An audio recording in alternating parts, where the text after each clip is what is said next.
Bonjour les enfants. L'histoire d'aujourd'hui s'intitule Jésus présenté dans le temple de Jérusalem. Le 8e jour auquel l'enfant devait être circoncis étant arrivé, on lui donna le nom de Jésus, nom qu'avait indiqué l'ange avant qu'il soit conçu dans le sein de sa mère. Et quand les jours de leur purification furent accomplis, selon la loi de Moïse, Joseph et Marie le portèrent à Jérusalem pour le présenter au Seigneur, suivant ce qui est écrit dans la loi du Seigneur. Tout mâle, premier-né, sera consacré au Seigneur, et pour offrir en sacrifice de tourterelles ou de jeunes pigeons, pour cela est prescrit dans la loi du Seigneur.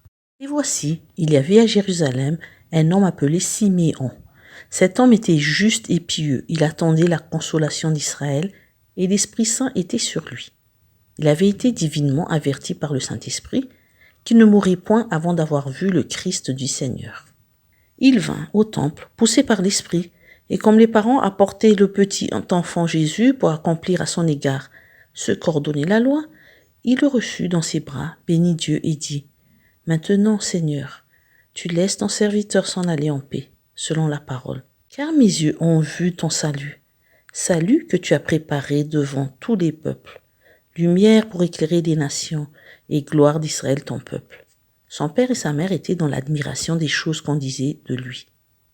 Siméon les bénit et dit à Marie, sa mère : « Voici, cet enfant est destiné à mener la chute et le relèvement de plusieurs en Israël, et à devenir un signe qui provoquera la contradiction, et à toi-même une épée te transpercera l'âme, afin que les pensées de beaucoup de cœurs soient dévoilées. » Il y avait aussi une prophétesse Anne, fille de Phanuel de la tribu d'Azer.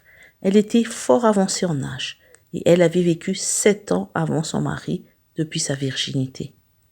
Restée veuve et âgée de 84 ans, elle ne quittait pas le temple et elle servait Dieu nuit et jour dans le jeûne et dans la prière. Étant arrivée, elle aussi à cette même heure, elle louait Dieu et elle parlait de Jésus à tous ceux qui attendaient la délivrance de Jérusalem. Merci de votre écoute et je vous donne rendez-vous à la semaine prochaine.